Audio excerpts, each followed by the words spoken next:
welcome everybody to the Folk Music Society of New York's Sailors, Ships, and Shanties with Joy Bennett and Chris Koldeway.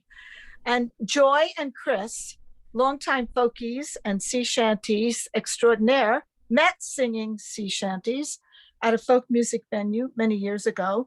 And we are very honored to have them present the lives of 19th century sailors. There will be time for questions, there will be songs, there will be wonderful historical information from two very knowledgeable people.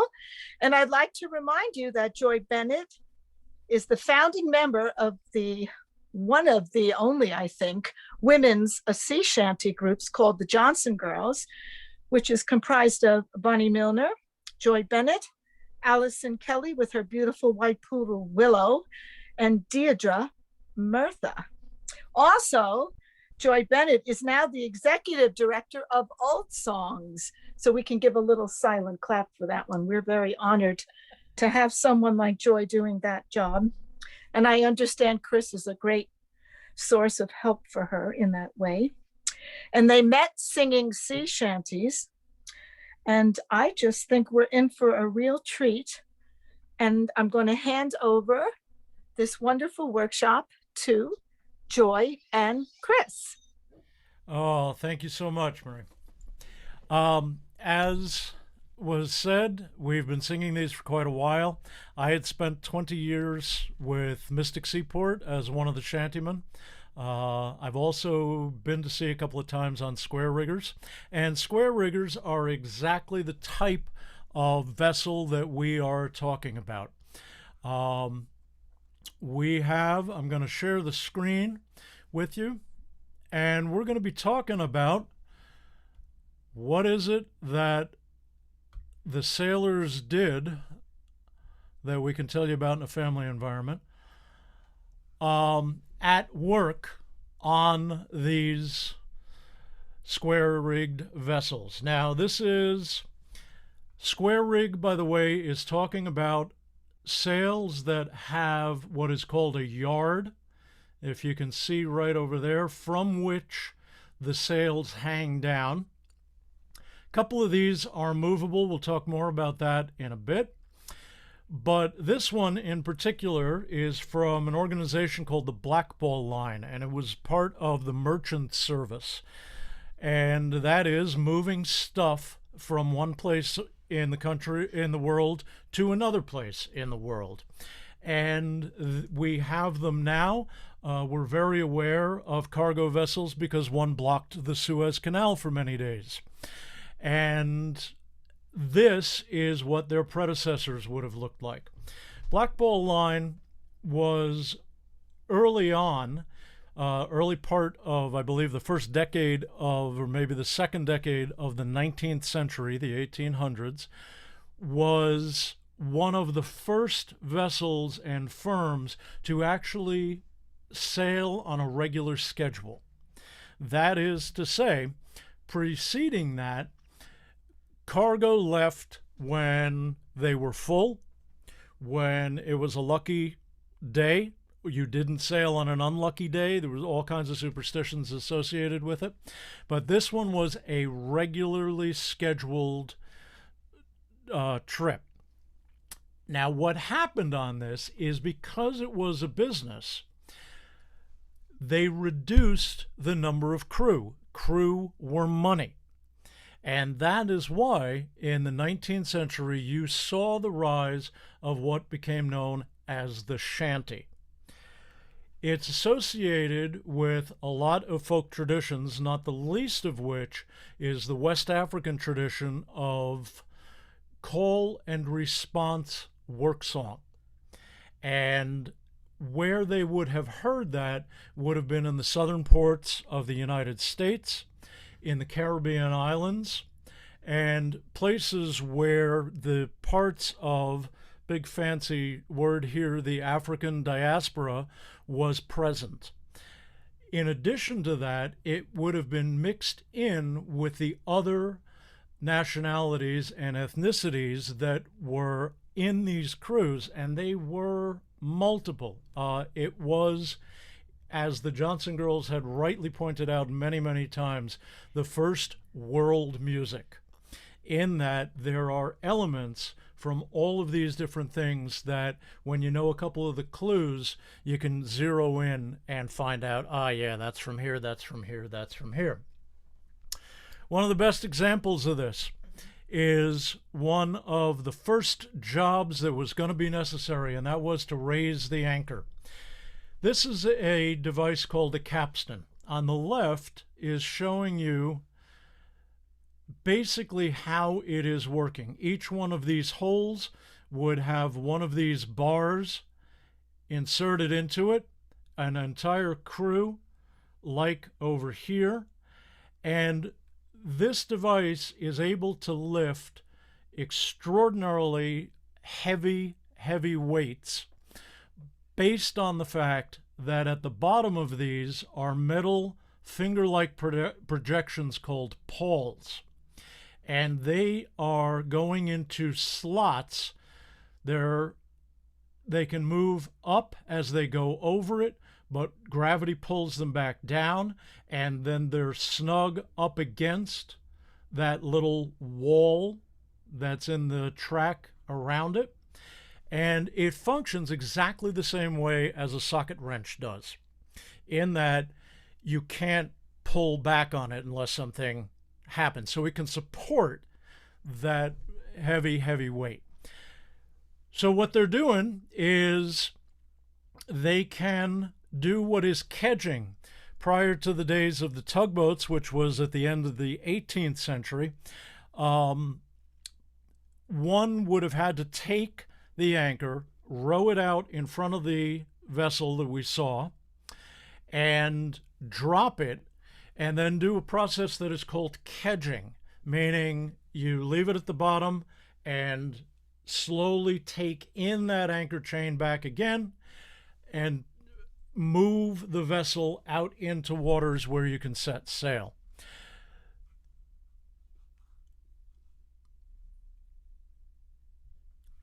This is actually, we'll go back to the picture in just a second, what it looks like below decks from that capstan when they have the anchor chain. Right where I am right here is that anchor chain that is coming up. This is a side view, coming up through a hole in the side of the vessel, wrapping around this thing called a windlass, and going down through a hole in the deck to the lowest part of the vessel called the anchor locker.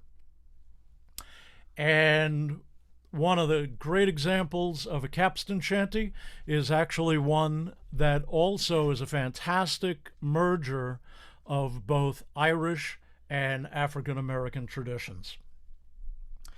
Oh, the smartest packet that you can find. Hey, ho, are you most done? Is the old wildcat of the swallowtail line. Clear away the track and let the bullgine run. To me, hey, rig a jig and a jaunting car. Hey, ho, are you most done? With Liza Leal on my knee.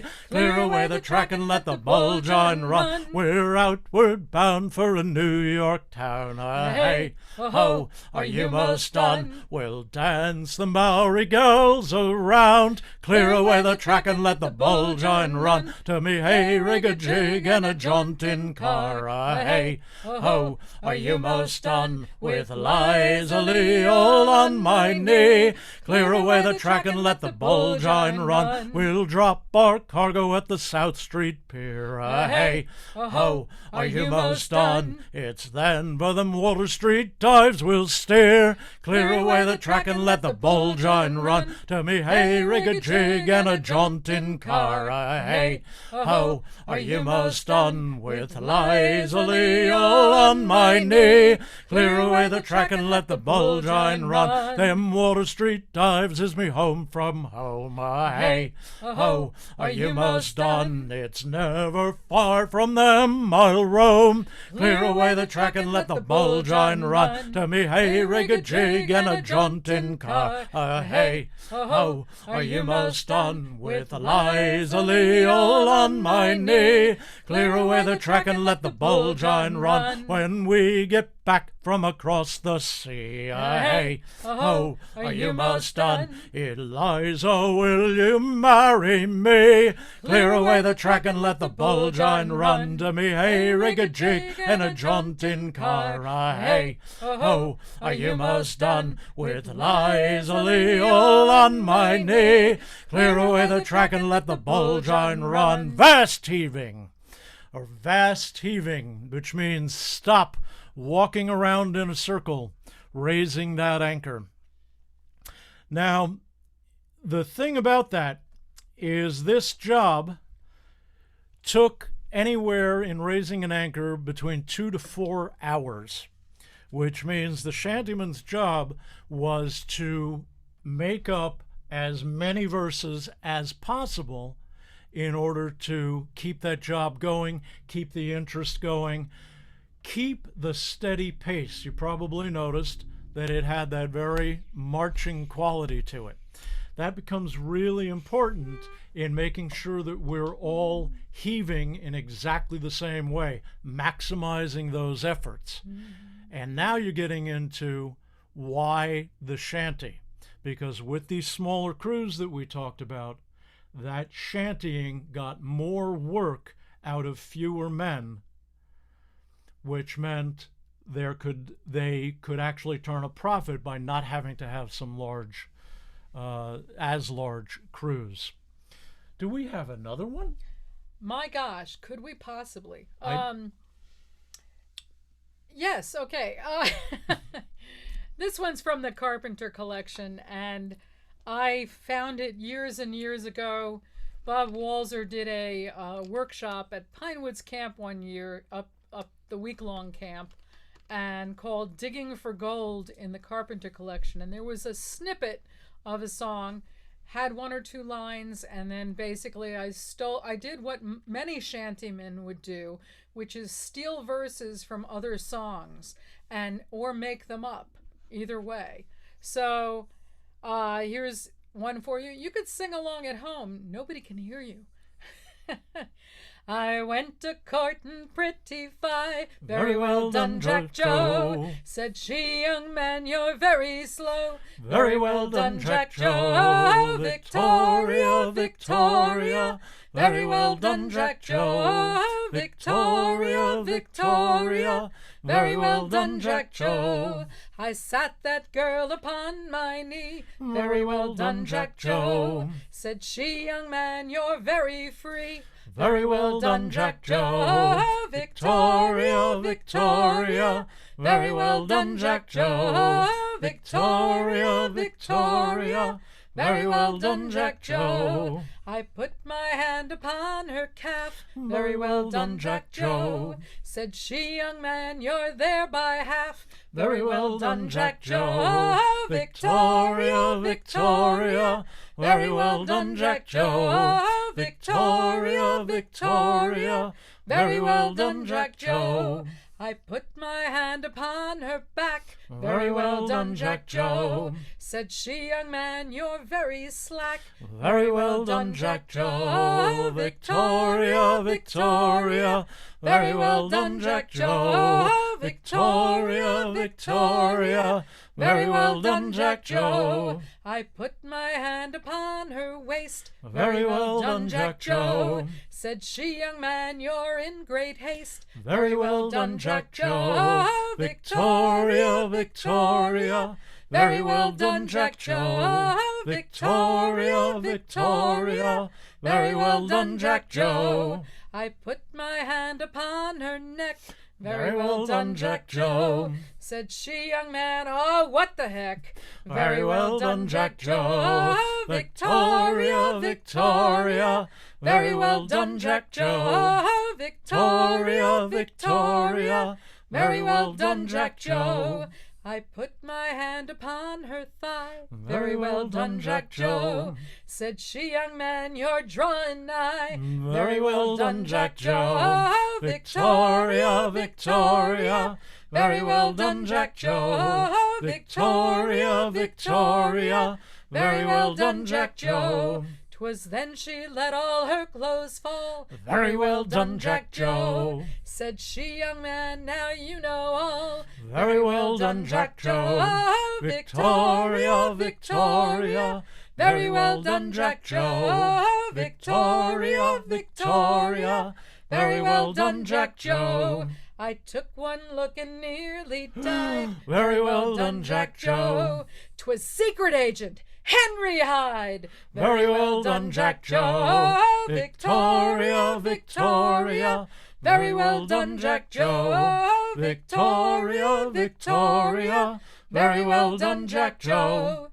Now, one of the things about these jobs that took a very, very long time, sometimes there were long stories that had some humor in them, and other times they were stories that were, depending on whether they were jobs that were clear where the captain could hear them or not.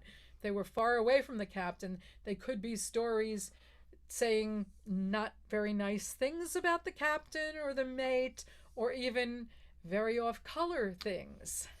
There was one specific one that we're going to get to a little bit later, which was the best chance to do that, and you'll find out why in just a bit. We're going to move. Do you want to move on to halyards, or? Yeah, that's fine. Yeah, let's do that.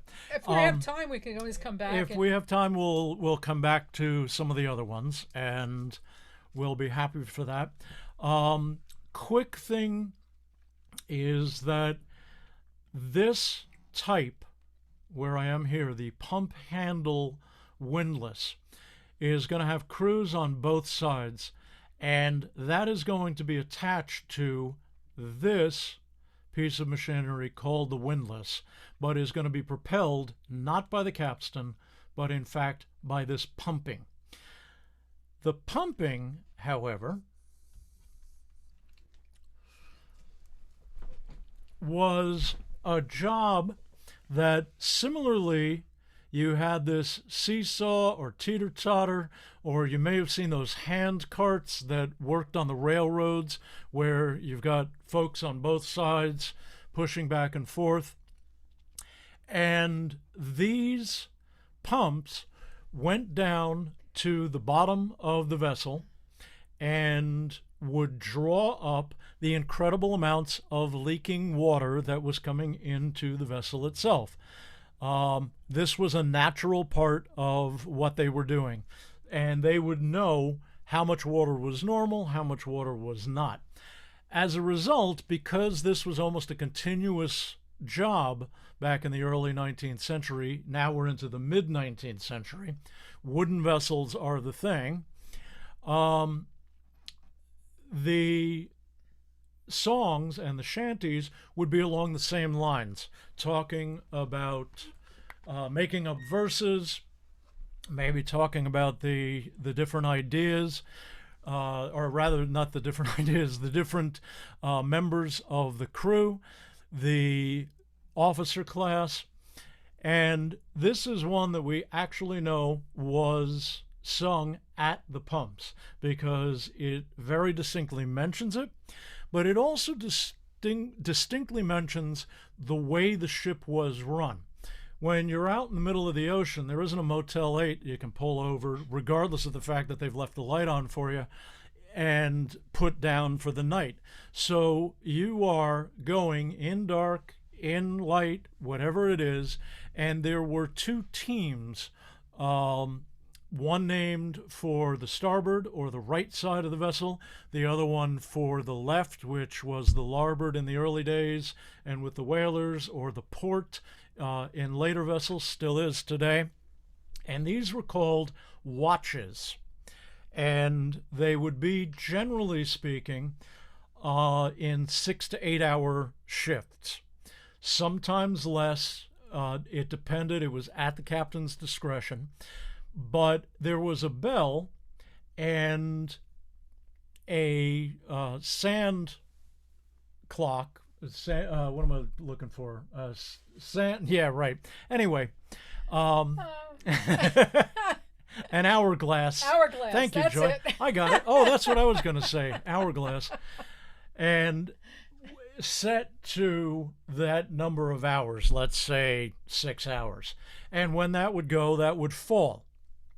Now, that would mean that the watch that was below would come up, begin to work the ship, and the other one would have a chance to go down and get a couple of hours shut-eye. What you did not want to see was the glass known as the barometer, because if that fell, it meant that there was a pressure system coming in. That meant a storm, and more than likely you were going to be called with all hands on deck to take in sail or get that work going. Each watch would have a mate of the watch, usually first and second mates.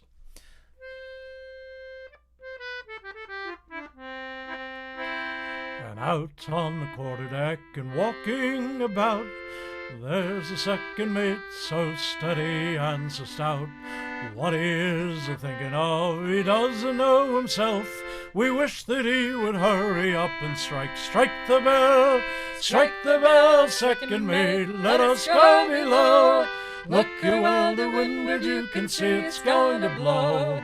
Look at the glass, you can see that it has fell, and we wish that you would hurry up and strike the bell. Forward on the main deck and working at the pumps, there's a starboard watch a-longing for their bunks. They look out to windward and see a great swell. We wish that you would hurry up and strike the bell. Strike the bell, second mate, let us go below. Look you well to windward, you can see it's going to blow.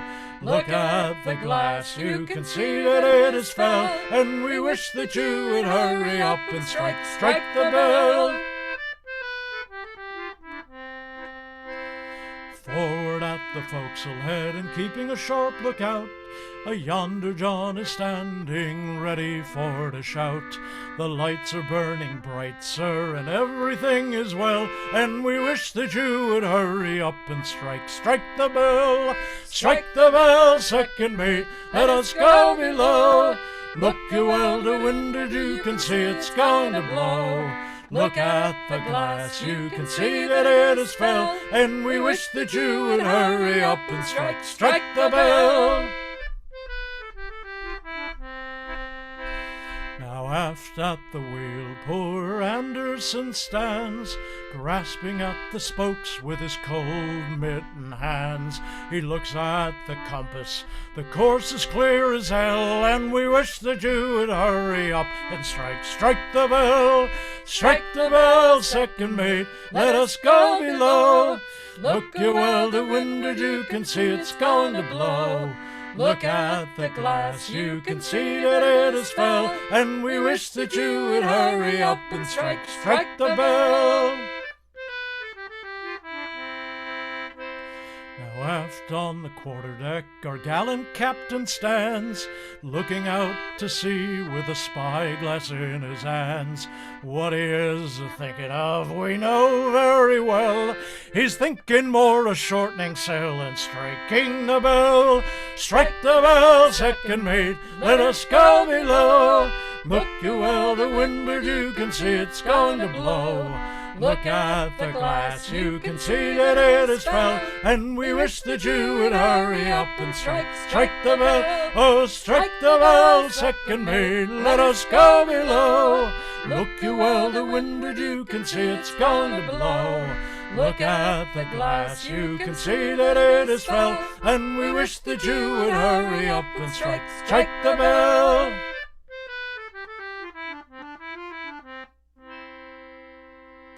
Strike the bell. Now, one of the things that we do today is we sing shanties for fun, but it just should be noted that sailors did not sing shanties if they weren't working. They were strictly a tool. Absolutely. And in fact, what I just did by accompanying myself on the English concertina more than likely would not have been done. And that is because there were not instruments done for the shanties. Everything was kind of a cappella. Actually, not kind of a cappella, it was a cappella. Which now brings us to these sails. We're out, and we are going to be specifically talking about these sails here.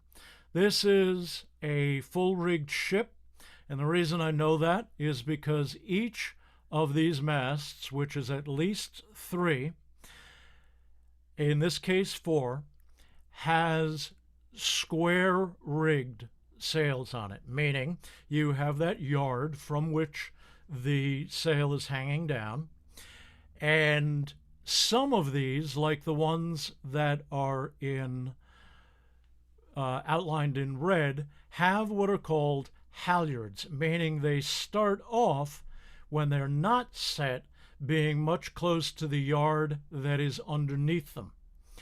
And there is a line that goes from the deck up through a series of pulleys. Now, that is known in salty language as block and tackle systems. So if you hear the term tackle or through the blocks, that is what that is. Those are the pulleys. Some are permanently affixed or permanently in a relative sense in that they are fast there, and others of them actually can be fixed to various places and used as needed. So what happens to set the sail is you climb up these things called shrouds and head up and doing what is called going over the top. And that top is a little platform where there's a new set of shrouds where one can walk out onto the foot ropes that you can see here. Now, back in the day, you might have heard 1 hand for yourself and 1 hand for the ship. This is one of the great fallacies, whoops, too much, of what landlubbers would say, because what you need is both hands for the ship. Now, how do you stay up there? What you're doing is you're kicking your feet back so that it presses your midriff right into the yard. And that makes a 3-point stance that makes it fairly secure. And that way you can first take off the gaskets, and which are the lines in the sheet, or the lines that are holding the sail onto the yard when they're put away. And then you push that off. There are crew on the deck who are going to take these corners called clews and pull on them so that they come down. But you'll notice that when that sail would come down, it would be in front of the one that's lower to it. So the rest of the crew gets on what are called the halyards. And here, if you follow this red line straight up, you can see part of the block and tackle system that is raising up that halyard. So they all have the line in their hands, and there are 1 or 2 sailors, which will include the shantymen, who are doing what is called sweating the line, making that pull. And these sailors are what they're doing is called tailing it. So it's a sweat and tail. At Mystic, we used to get a whole lot of folks involved in that because it was great fun. You'll see, if you look right up through here, the sail already set. So when this started out, if you can see on the opposite vessel, which happens to be the Charles W. Morgan, when that yard started out, it was actually lower down there. I'm hoping that you can all see that arrow. And what we're doing is going to sing a song that will pull that yard straight up and pull out that sail. On the Black Ball line I served me prime to me way, hey, hey, hurrah! On the Black Ball line I wasted me prime, hurrah for the Black Ball line. On the Black Ball line you'll make good time to me way, hey, hey, hurrah! With her nice clean runs and her entrance fine, hurrah for the Black Ball line. Let's take a trip to Liverpool to me way, hey, hey, hurrah! To Liverpool, that packet school, hurrah for the Black Ball line. It's around Cape Horn with our skysails set to me way, hey, hey, hurrah! That's around Cape Horn and we're wringing wet, hurrah for the Black Ball line. It's up the coast to Vallepo to me way, hey, hey, hurrah! Where we love them gals with a roll and go, hurrah for the Black Ball line. I thought I heard the old man say to me way, hey, hey, hurrah! One more pull and then belay, hurrah for the Black Ball line. High enough. And high enough was cryptic, salty, sailor-type language that the mate would roar out when the yard was high enough. Yes. So.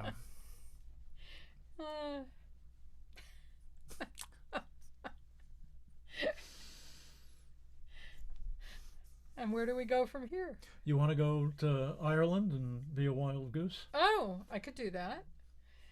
And talk about the double pull that I was demonstrating? Sure. You want me to talk about it? If you like. Do you? If you're not, I can. I don't know. You could go ahead. I will talk about it. Okay. About it. So if you noticed, when I was pulling, to me way, hey, hey, hurrah. Okay. So what I'm doing is I'm pulling, and then I have to make up for the slack that I just did, or for the distance that I just pulled, and I'm walking hand over hand up for that second pull. To me way, hey, hey, hurrah, yo, da dee da da da dee da da, hurrah for the Black Ball line. And that was going to set the rhythm, sets the pace. If you notice, I even walked up in the pace of the song. They're designed for that.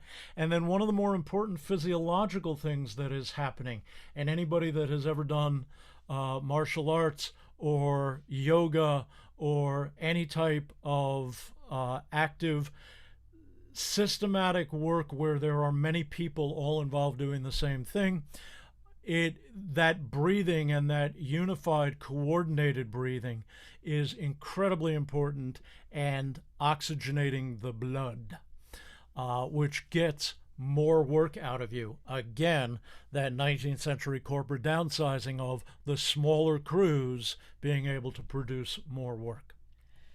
And the other thing is, as he's walking that, when he takes the first pull and he's walking his hands back up the rope, he's holding on to make sure that it's still tight and the slack isn't moving back. Yes, because letting go would be bad. That's exactly it. It'd be a very bad thing. In this one, we're going to demonstrate how the chorus dovetails or overlaps the shantymen singing and vice versa. The shantymen didn't always sing the choruses. Did they ever? They might have to start them out, and they might actually, you know what, I just thought about this. There was not only one shantyman on board, generally speaking. A lot of the evidence that we have says that there were one or two, three or four, it depended. You're at least going to have one per watch. Frederick Pease Harlow had said that, in fact, his first trip out, what had happened was there was the call out that said, when they started the work, "Is there a nightingale amongst you?" Meaning, is there an older is there an older sailor who knows the work, knows the pace, and knows a song that can get us all going. And in some cases, they might have actually started with the chorus. As needed, might have taught it a little bit, but most of the time you're going to try and drop out because it is virtually impossible to be singing all the time, and it obstructs that rhythm. So I'll tell you a funny story about that some other time, but anyway. The other thing, and I just went right out of my head what I was going to say, so I'm just going to sing the song. The dovetailing, and would we sing it? Yes, Yeah. no, there is that. This is one that I got from A.L. Lloyd, and also through Louisa Jo Killen. And the songs, oh, I remember now. A lot of the songs that we sing when we sing shanties today, we don't necessarily sing them at the same pace that were sung when the work was being done. It's a very, very different thing to sing them to the actual work than to sing them for fun. And sometimes when you hear shanties, they're either sung much faster than they would have been sung to the work, and other times unbelievably slower, that if they were actually singing them to do the work, they would never get the work done. So that's something to think about. And if you ever have a chance to get your hands on a line to sing a shanty, it's very enlightening. So, did you ever see a wild goose sailing o'er the ocean? Ranzo, Ranzo, way, hey. It's just like them pretty girls when they gets the notion. Ranzo, Ranzo, way, hey. The other morning I was walking by the river. Ranzo, Ranzo, way, hey. I saw a young girl walking with her topsails all a-quiver. Ranzo, Ranzo, way, hey. I said, pretty fair maiden, how are you this morning? Ranzo, Ranzo, way, hey. She said, none the better for the seeing of you. Ranzo, Ranzo, way, hey. Did you ever see a wild goose sailing o'er the ocean? Ranzo, Ranzo, way, hey. Enough! All right. That's because it was... High enough. So we talked about having those sails that we're doing this for quite a while with that double pull halyard. There were lines called tacks and sheets, and if you notice on the lowest sails, there isn't a block and tackle system that is nearby. You need to bring it to the rails. So there's a forward and afterward or backward line that, depending on how the sail is set, you can see this here coming down. That would actually be for that one. And depending on how it's set, will tighten up. And there is an incredible amount of pressure that is on this, but occasionally you need to snug it up, which means it is for a massive, massive pull all together.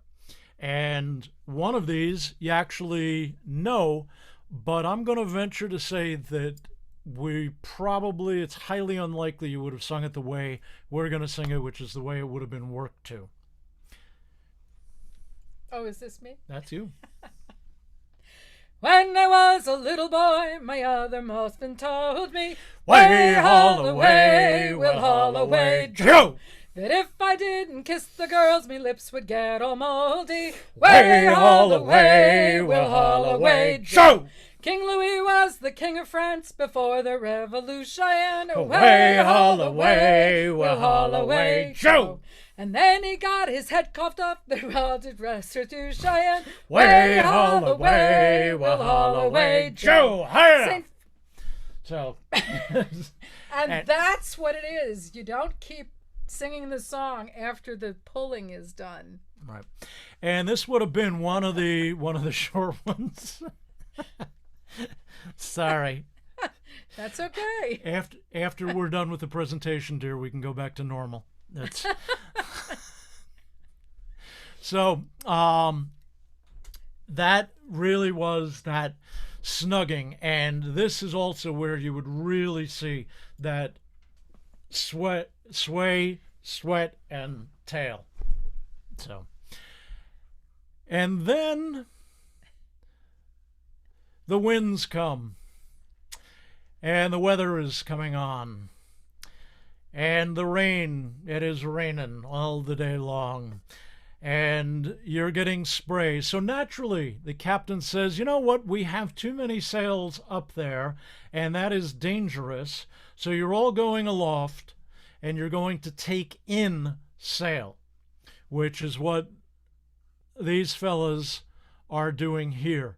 What's great about this shot is I told you about kicking back and pushing your torso up into the yard, and this is exactly the way that would have been done.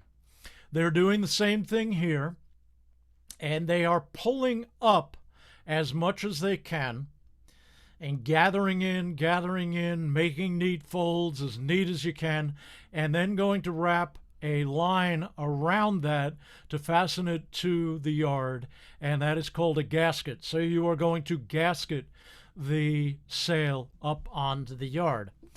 The thing about this is, as I said before, most of the time this is going on in wind, in weather. Most of the time that you're on deck, especially if you're in the North Atlantic, especially if you're going around Cape Horn at the southern part of South America, this is constant weather. And this is another use for the shanty, which is the shantyman in this case would be, because we have to give a unified pull, would be upwind from the rest of the crew. The reason is if you're up there in the wind, in the weather, and you're hearing the shantyman who's going to coordinate the pull go, okay, fellas, what we have to do is 3, ready, 1, hey! Now, you're not going to hear that necessarily. But if I sing out a song that everybody knows, and I do it in the pace that I'm used to doing, for instance, to me, way, hey, hey, we'll pay Paddy Doyle for his boots. We'll all drink whiskey and gin. We'll all throw crap at the cook. We'll all shave under the chin. That's going to be enough to get that sail back up on top of the yard. This, as I mentioned before, might be about the only time that you're going to take shots at your officers or those down on the deck. Because that way, when you get down there and they say, excuse me, I heard some, no, you must have heard something else. I said the following, and you get out of it as best you can. So this was your opportunity to take your shots as needed.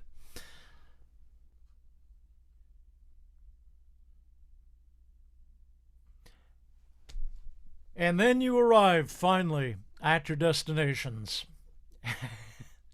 And what you are going to do, because this is a merchant ship, is you're going to need to load or offload cargo. Cargo is stuff. Remember, we're moving stuff from one part of the world to the other. Back in the day, in this older picture down here, which happens to be of a couple of whaleboats, and in all of these casks is probably whale oil that has been offloaded with the larger name of break bulk cargo handling. And if you have a cask that is like this, which is much rounder than these, this later style came in. These are more than likely oil drums. But the device that is being used here is called a chime hook. The top and bottom of those casks had an angled edge to it that you could put the chime hook into. It doesn't go into the wood, but when you pull up on the center, which has a couple of rings, and these are free floating, it tightens it up and tightens each end like this so that it securely goes up or securely fastens. You then load it onto the deck by having a block and tackle system up here onto one of the yards and move that up. You can roll them.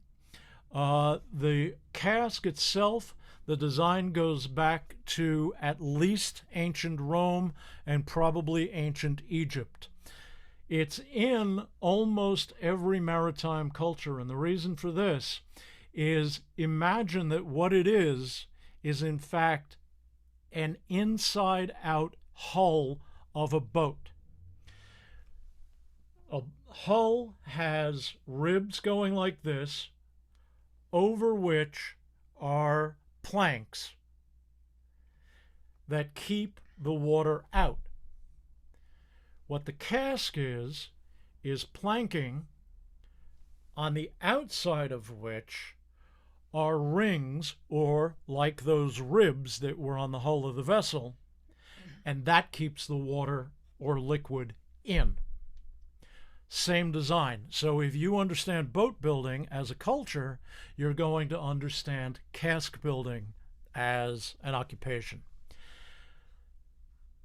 The other type of, now this was all prior to the mid-1950s when we went to containerization, and I'm not going to go there because we don't know any good container songs.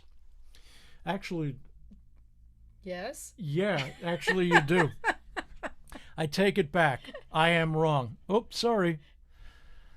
I got to stop touching this thing. Anyway, so what would be, for instance, these ladies here, what could they be doing? Well, in much smaller ports, in the Caribbean especially, the women would go up and down the gangways, either loading or offloading cargo with baskets on their heads, very much like what's in that photo there. And the baskets would contain, it would be different things. It could be sugar or salt, and very often it was ballast. So it was something of little or no value, but it was used to take the place of where cargo is, and then brought off when cargo is loaded into the boat. So there was a song collected, it was actually collected in Nova Scotia by Helen Creighton from an old sailor, Sandy Stoddard. And he learned it down in the Caribbean. Again, this is one of those songs that were one or two verses and that's it.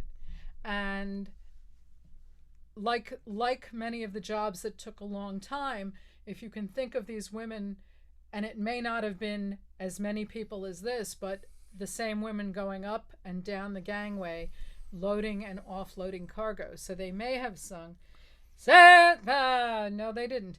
Brandy good for sailormen, brandy, oh, early in the morning, brandy, oh, early in the morning, Guinness a drop of brandy, brandy good for sailormen, brandy, oh, harbor good for sailormen, harbor, oh, early in the morning, harbor, oh, early in the morning, Guinness a drop of brandy, harbor good for sailormen, harbor, oh, payday good for sailormen, payday, oh, early in the morning, payday, oh, early in the morning, Guinness a drop of brandy, payday good for sailormen, payday-o. Shore leave good for sailormen, shore leave-o. Early in the morning, shore leave-o. Early in the morning, gin us a drop of brandy, shore leave good for sailormen, shore leave-o. Tavern good for sailormen, tavern-o. Early in the morning, tavern-o. Early in the morning, gin us a drop of brandy, tavern good for sailormen, tavern-o. Whiskey good for sailormen, whiskey-o. Early in the morning, whiskey-o. Early in the morning, gin us a drop of whiskey, whiskey good for sailormen, whiskey-o. Woman good for sailormen, woman-o. Early in the morning, woman-o. Early in the morning, gin us a drop of brandy, brandy good for sailormen, brandy-o. Brandy good for sailormen, brandy-o. Early in the morning, brandy-o. Early in the morning, gin us a drop of brandy, brandy good for sailormen, brandy-o. Now that could be sung slower, depending on the weight of what you're carrying on your heads, or faster. And it could have been sung for many, many hours, so you could do what the shantymen did, which is make up verses. And what are the other things that are good for sailors? So that's a good thing. And these women were often African American. Hence the call and response again. Well, that one was expressly found in the Caribbean. Yes. As is the snippet that I'm going to do in the next one. And that is where you are getting absolutely evidence of that West African tradition. And the call and response of, I change the first line, we respond with this. I do this next line, we respond with this. And then sometimes there is that refrain. These are found in many Senegal and many of the West African nations. They're still in use today. The blues call and response directly related to a lot of this. What eventually became known as the African American, or sometimes the slave song, the slave work song, many of them have a lot of these forms. So what would have happened was one of the ideas is that a European sailor would have been in port hearing these. In fact, in the 1920s, there was a book called Sea Labor by a fellow named Bullen, and he expressly says that it was the African-descended workers in the various points that taught him about the shantying. And in that particular situation, there is the evidence that that's how it came aboard. In addition to that, in cargoes, but in particularly on the whalers, the crews were absolutely multinational. They were also going to have representatives of both Caucasian, European, and African descended people, so that it really is that multiple ethnicity. In the whalermen used to refer to those crews as checkerboard crews. Should also understand that it is not necessarily enslaved Africans. So remember that by by 1807, both the U.S. and the British Parliament have stopped the importation of African people from Africa. There can be no importation. This was known as the embargo. What eventually would happen, and we're going to get to a song a little bit later that talks specifically about this, but there, in addition to that, enslaved Americans in the United States could be, as distasteful as this term is to think about another human being, but it was sort of the fact of the day. A master or an owner of that slave could rent out one of a particularly maritime skilled enslaved person to a ship. The interesting thing about that is that there's evidence that that person for that time was treated relatively as a free person. He was a free person of color, and in some cases was actually able to earn a salary. This is how we have evidence that there are some who, in fact, not only bought their own freedom, but may have also bought the freedom of family members. In addition to that, there are free people of color, as we said before, that are on these crews all over. So the exchange of the music is really ripe for the taking. And it was a magnificent opportunity at cultural exchange.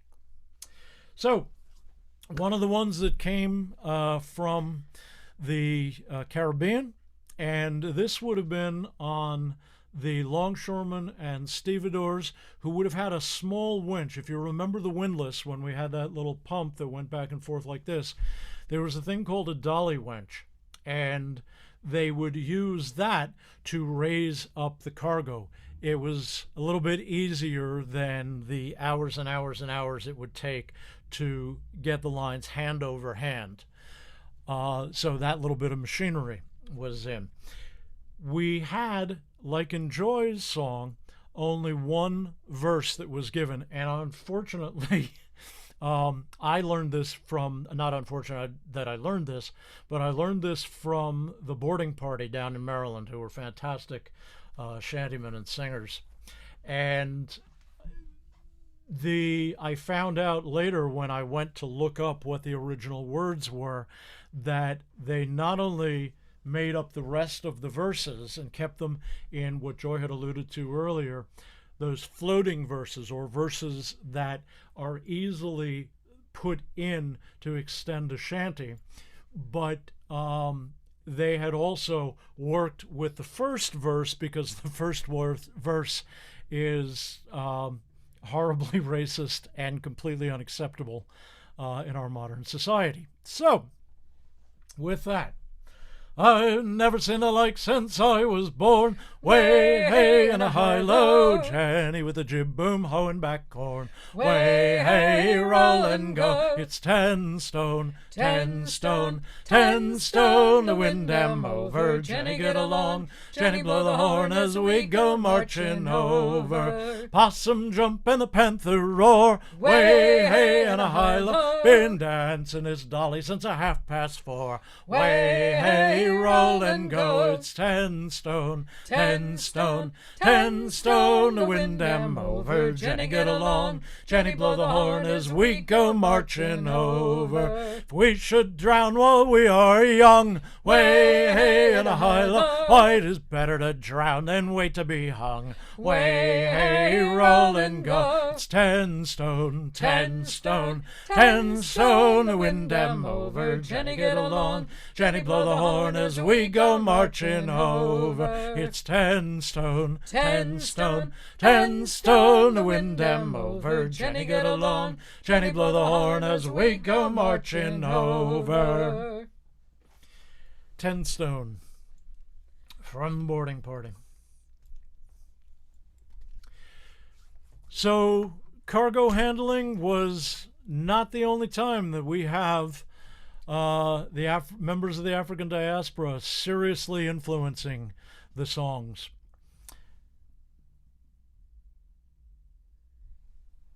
on your left, or it could be on your right. It's probably on your left.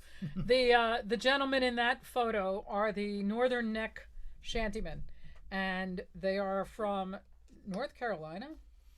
Yes, I always forget. Was it or Virginia? Or Virginia, either North Carolina or Virginia. Oh my God! I, I mean, one of the things is we have had such a wonderful time meeting many of these people over the years, to the point where the Northern Neck Shantymen, the Johnson girls, yes, the Johnson girls stole a song from them years ago, and the next time we met them, they took us behind the shed to tell us the real verses. Why is this the first I'm hearing about that? No, I'm sorry. Go ahead. None of which we could sing in public. Trust me on that. But they shared them with us, and it was very, very, a very wonderful thing. Great guys. I believe most of them are still alive, and that's a good thing, because the Barrowley Whalers, who we also met, there is only one left, and that is too bad, because they were fabulous guys who did shore whaling, which is a story for another day. So Menhaden fish.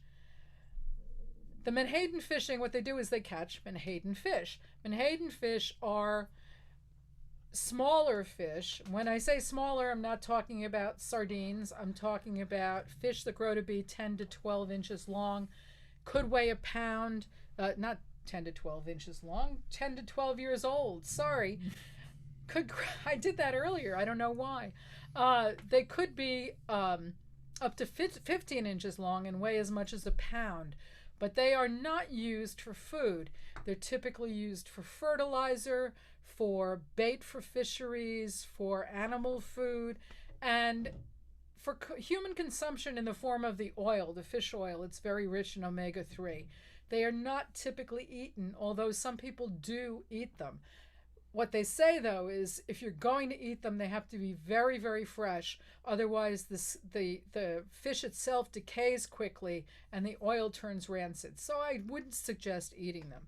Now, they're typically caught, I won't talk about currently where the big trawlers and what have you go out and catch fish, but I will talk about the guys that would go out in these small boats to catch the fish. And they used a thing called purse seine nets. Purse seine nets are long nets that hang vertically in the water, and at the bottom there are rings along the net, and there's a line that's called the purse line or the lead line that goes through those rings to encircle it. And at the top of the net are floats, so it stays on the water. And there are weights at the bottom of the net as well. What happens is a school of fish is identified. They say, okay, there's these fish here. They go out. One boat stays in one place, and the other one plays out the net around the school of fish. And they come together. At that point, there is one of the guys pulls on that lead line or purse line and closes the bottom of the net like a lady's drawstring purse. Because when typically the way fish try to escape is by sounding or swimming downward. So this stops them from escaping.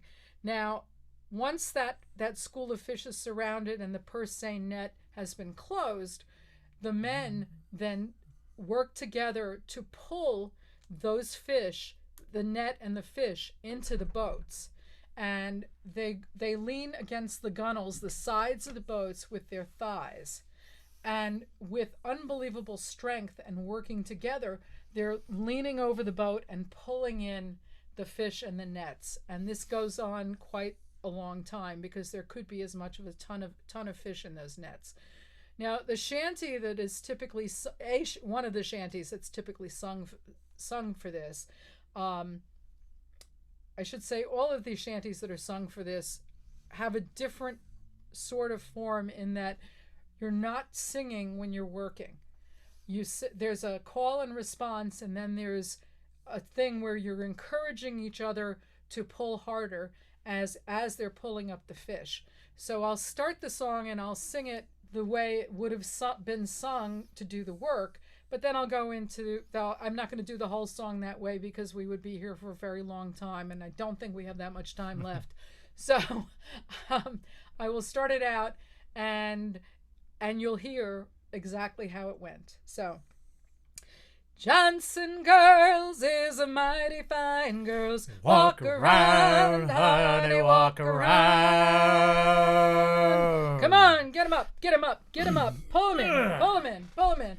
Johnson girls is a mighty fine girls. Walk around, honey, walk around. Pull it up, pull 'em up.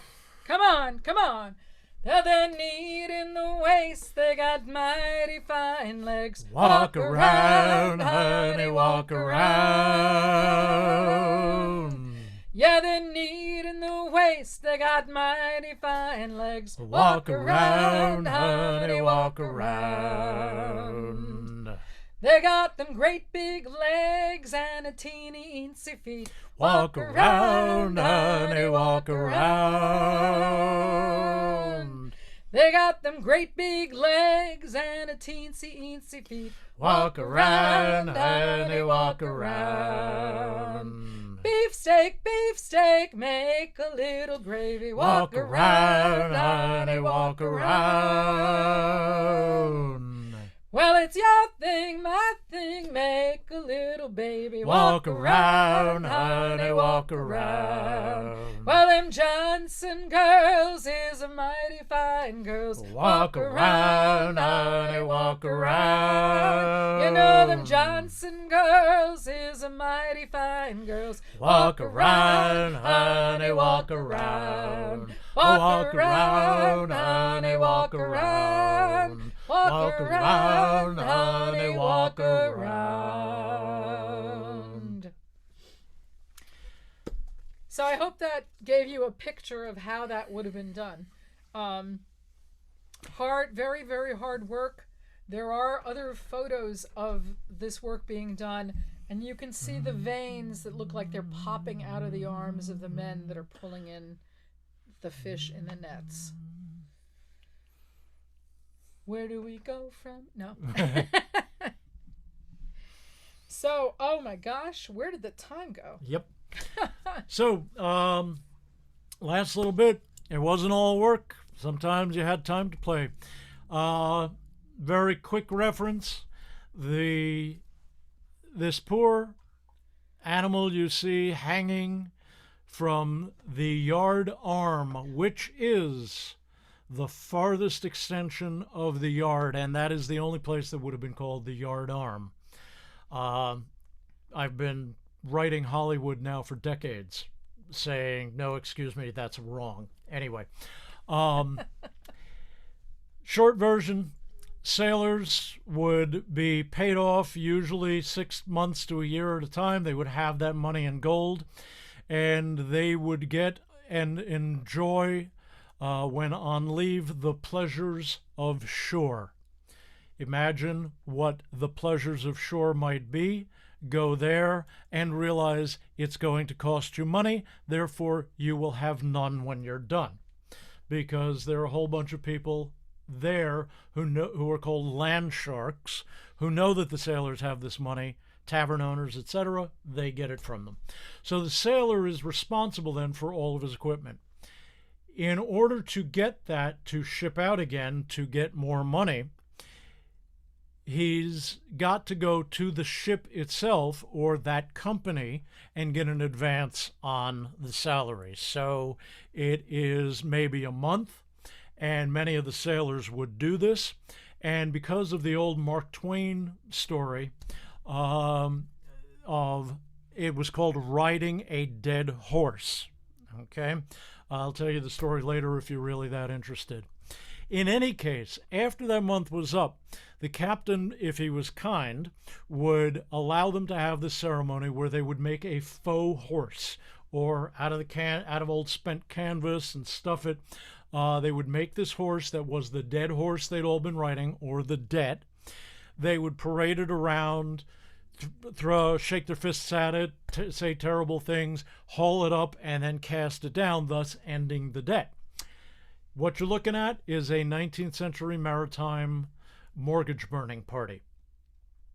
And there was a shanty that went along with this. I'll do a bit of it. Am I riding by and we say so, and we hope so.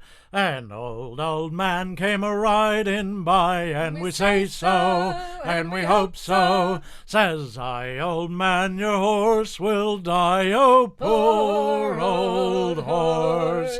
And if he dies, we'll tan his skin, and we say so, and we hope so.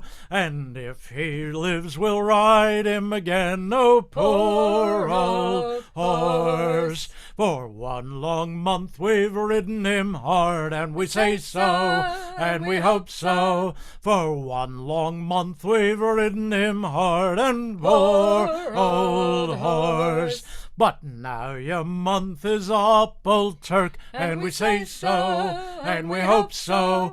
Get up, you swine, and look for work, oh poor old horse. We'll hoist him up the main yard armed, and we say so, and we hope so. Where he won't do sailors any harm, oh poor old horse.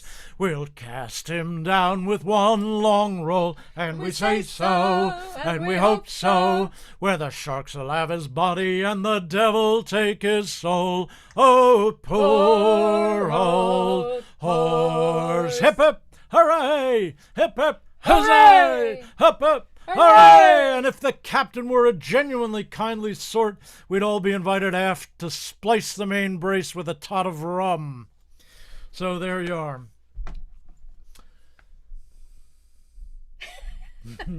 You want to sing a song? Sure. Why don't we talk? You want to talk about the watch, or not the watch, the dog watch? Well, the dog watch, very quickly. Remember that we had 6-hour shifts going, taking care of the vessel in that watch system.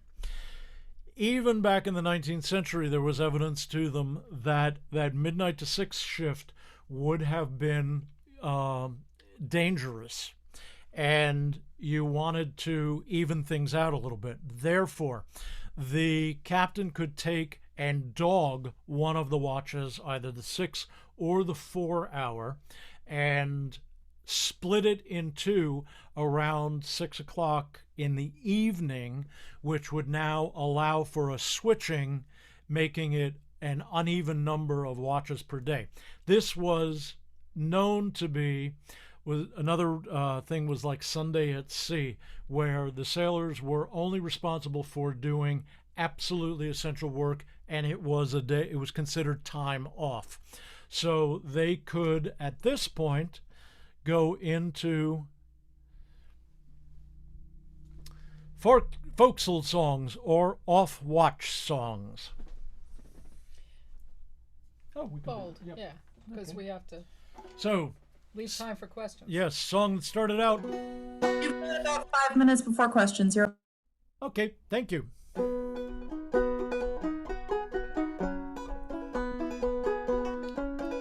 If you have questions, put them in the chat.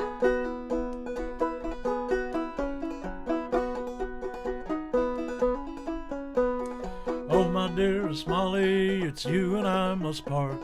Going across the ocean, love, I'll leave you with my heart. Now my ship's a-waiting so fairly well, my dear. Going on board the vessel, old privateer. Who will go with me? Who will go with me? Who will go with me, my love, going across the sea?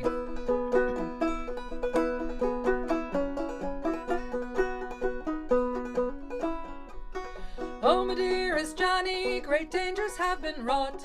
Many's the sweet life on the sea has been lost. Better stay at home with your charming Molly dear, than to venture your sweet life, the bold privateer. Who will go with me? Who will go with me? Who will go with me, my love, going across the sea?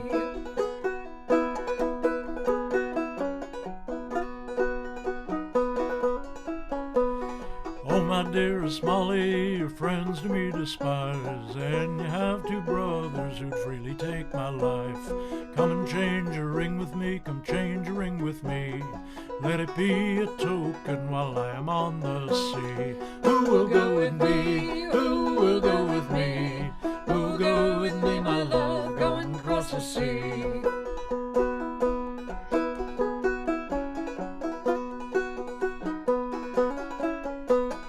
When this war is over, should heaven spare my life, I'll return home to my intended wife. Then I'll get married to my charming Molly dear, and forever bid adieu the bold privateer. Who will go with me? Who will go with me? Who will go with me, my love, going across the sea? Who will go with me? Who will go with me?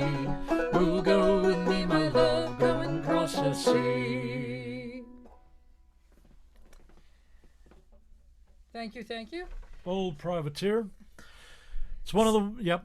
I was going to say, some of the other things, though, that the crew would do during dog watch is they could pace the decks and have arguments. Absolutely. They get very upset if you give them the answer, though. So they could be True. arguing about the brightness of a what's Lighthouse. the word? Thank you. Boy, the brain is a funny thing to lose. The brightness of a light in a lighthouse, and this argument could go on for months. Now, the other thing they could be doing is fixing some of their clothing, fixing nets. And on the whalers, this would have been the time that they would have been working on scrimshaw. They would have been playing an old game called cribbage. It's a card game with a board that goes along with it. I play mine online now. So do we want to open it up for questions now? We could. We could. How we doing on that, Kate? Is that We've got a couple questions for you. Okay. So there was a horizontal capstan that showed up in the image that you showed us. Does that have a particular name? Is that a particular kind of capstan? Or are they all just a capstan? let's get back to that. You're talking about the one on the left?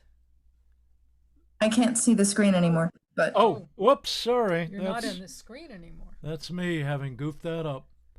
Sorry. We'll bring that back. We'll bring that momentarily. back just for you. thanks. we had somebody asking what the horizontal capstan was called. Oh, what a great. Yep. This one here Mm-hmm. is okay. So let me get that bigger. This is actually not a capstan. This is a windlass. And the windlass are the horizontal ones, meaning things are wrapped around the barrels right here or this older style. Now, if you see, I don't know if you can see that square, but that is where the poles would go in to move this manually. This is a very, very old style on an old German sloop, and or not a sloop. Sorry, it's anyway, it's a boat, and It's his great-great-grandfather's boat. so it would work under the same principle, but this would technically be referred to as a windlass. Capstans are the ones that are always what you're describing as vertical, Mm-hmm. and that would be the big difference. So thanks, great question. And then let's see. So if you were singing a shanty and you were getting bored and you were sort of running low on verses, this is one of my personal questions. I just because I felt like it, because I can do that. I'm the moderator.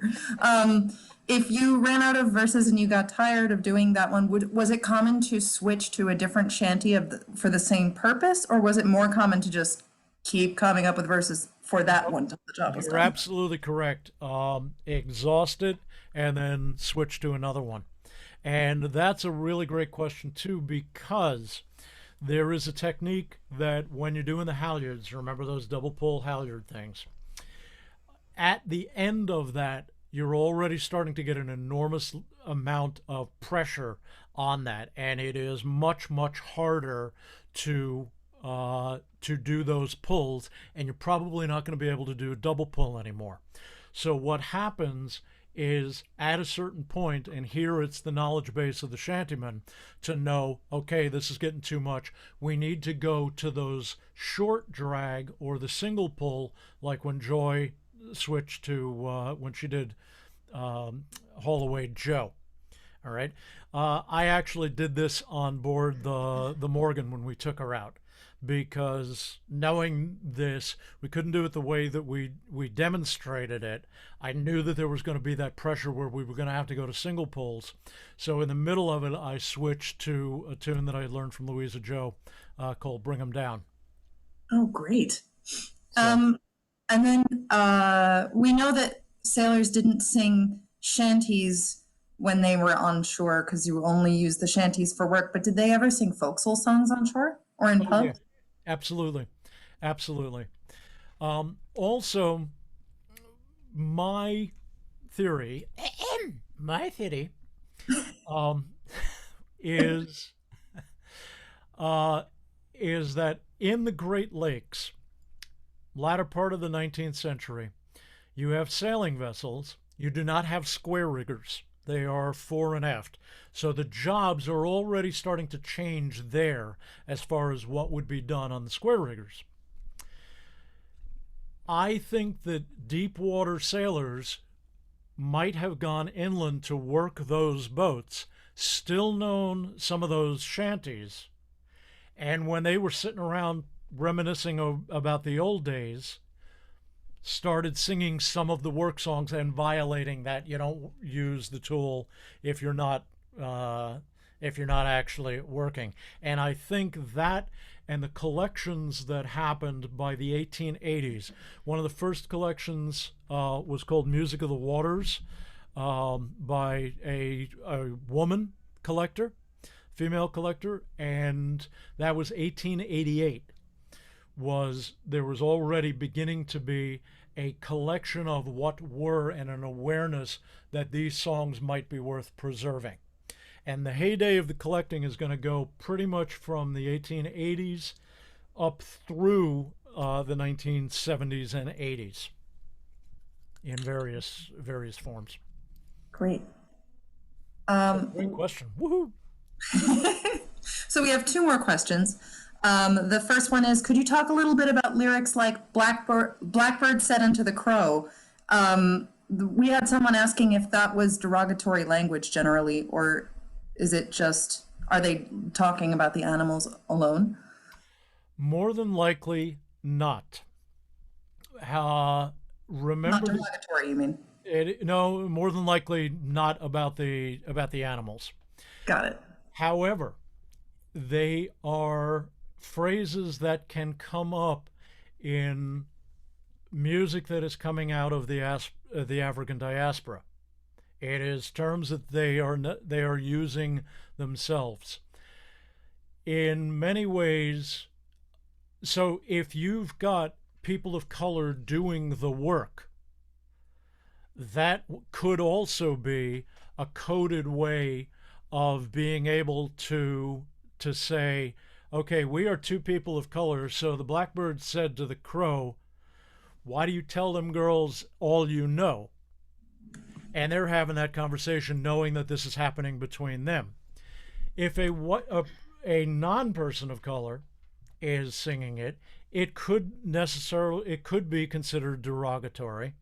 It depends how it's used, and it depends on whether there's something negative in that. Mm-hmm.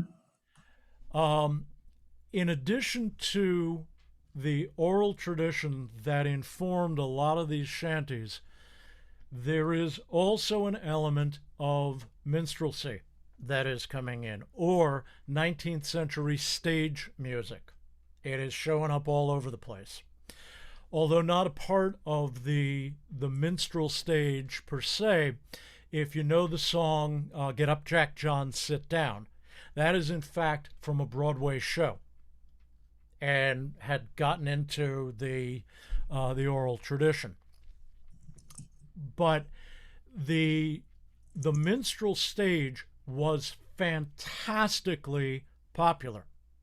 It was as popular as any music that we would have today that just about everybody knows.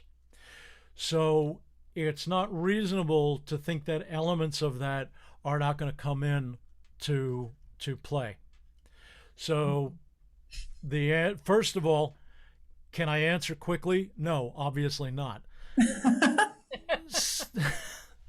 It's much deeper than a yes or no answer. It is much deeper really than a yes or no answer, and a lot of it I think has intention. What's it followed up with? And it is much more intricate, and there, for every assumption of one thing, there may be an example of exactly the opposite. Right.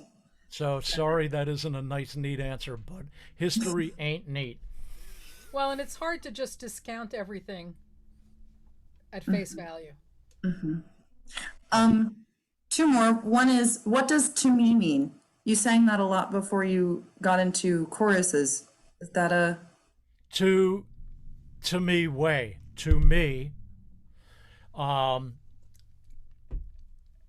couple of theories about that. One, it's just a thing to say. In some cases, depending on the line, when you are transferring weight, you will say, all to you. Meaning, I've been holding the majority of this weight. You are picking it up. All to you, I'm letting it go to me. And it may have derived out of what is an absolute necessity at sea, which is when an order is given, it is repeated back verbatim. And that's so that the understanding that what was intended to be said was what was understood. Aloft and take in sail. Aloft and take in sail, sir. That's it. Great. And then we had a couple requests. Do you guys have websites that people can go to if they want to hear more of what you do? Sure. Mine is chriskoldeway.com. And we do other stuff besides sea music, but Great. it's near and dear to our hearts. Yeah, and I don't have my own website currently, but you can always go to thejohnsongirls.com. Make sure you use the. Yeah, be sure you if you use don't the use the, you could find yourself at a very not necessarily interesting site. Those have both gone in the chat. Thank you. And that's awesome. Thank you both so much. This has been fabulous. So, well, thank you, and this is really wonderful. And thank you all for being here. If you have any other questions, please feel free to get in touch with me. I'll tell you more than you'll ever want to know. Ask my friends. And I want to thank the Folk Music, we want to thank the Folk Music Society of New York for having us. Thanks, Marie, for coming up with the idea, to Steve for making us part of this, to Don for Twisting hours knobs. and hours and hours of dealing with the ticket company and the internet and all things Zoom, and of course to our wonderful moderator, Kate. Who Clifford. is, I'm going to go out on a limb here, and I'm going to say right now emphatically, she is the best moderator on this particular Zoom meeting right now. Thank you. So She's the only, no. Oh, shucks. Anyway. If there are any other questions, we will take please, them. if you'd like to, oh my goodness. Even though it's overtime. What am I asking for? Can people unmute and we can ask a question, or Don? Let's say Don, is that okay with you, or? Oh, sorry, meeting's over. Yeah. No. Being able to unmute themselves. Wait, Don, I wanted to just close up a little bit and from the Folk Music Society. And I want to thank Joy and Chris. Even my son came in, and how infectious and wonderful. And I would like to do this again sometime. And I want to thank Steve Suffolk for recommending you guys. And when we're all finished talking, can you please take us out with a shanty? I think that would be wonderful. Okay, and let's give them an applause, everybody. Woohoo! And don't forget, Thank you. have the means to please put a donation in the PayPal chat that Kate has put into the chat. It would be very much appreciated. Thank you again. Absolutely. Yeah, do it. wonderful. So if you want to unmute and say hi one at a time, please. Good luck with that. Hi. Hello. Hi. Hi. Hello. Hi, everybody. Hi, Joy and Chris. See you soon in person, we hope. Oh, I hope so too. And by the way, I'm going to say, folks, when this all starts up live again and you're singing and you're thinking, I'm just a Zoom singer, I'm fine as long as I'm in my living room, because I don't like the quality of my voice and I don't think that it's appropriate. Sing that much louder when you're with other people, because it adds that air of authenticity. Hey, Claire. Hi, Claire. Hi, how are you doing? Yeah, we've got Claire from Ireland. We've got people from all over Hi, the Claire. world. It's wonderful. Oh, should have done more Irish stuff. Well, we actually haven't seen the chat or been able to see who's actually out there, and I keep seeing people I haven't seen in a long time, so it's great. You have a good Irish shanty, Joy? Well, While you think about that, I just wanted to tell you, I meant to before, but Claire put in the chat earlier that the Menhaden fishing shanties reminded her of the Seine boats in Ireland, which is where a number of boats stringing nets between them will trap fish. Right. The word seine apparently comes from the Greek dragnet, that it's the material, and you can actually do it from shore to shore as well. So you can do it by hand without any boats. But I sing a song called The Boatman of Art Cost, and it's basically... Can we ask Claire to sing it? Can we ask you to sing it, Claire? I don't want to hijack you or your No, session. go ahead. Have at it. We'll steal it later. Please. I'll send you a link to it. I sing you a verse of it. Please. All fishermen who net the seas, attend now unto me, while I sing about Rossinamod by the shores of Port McGee. Those us gallant men from Prior and Glen and Dogmount by the strand, who'd pull an oar from Bull to shore with any in our land. There you go. There's another 25 verses. Again and again and again, obviously. Yeah, for those of you who don't know, Claire is a brilliant singer. Claire, have you been you've been to Old Songs? Oh yeah. I have, and I was just telling my mother before she went to bed. She went to bed early because they're having their vaccine tomorrow. And I come over for the night to annoy them. But you caught me as I'm in the laundry and doing my laundry. Oh, I'm just a 54. minute.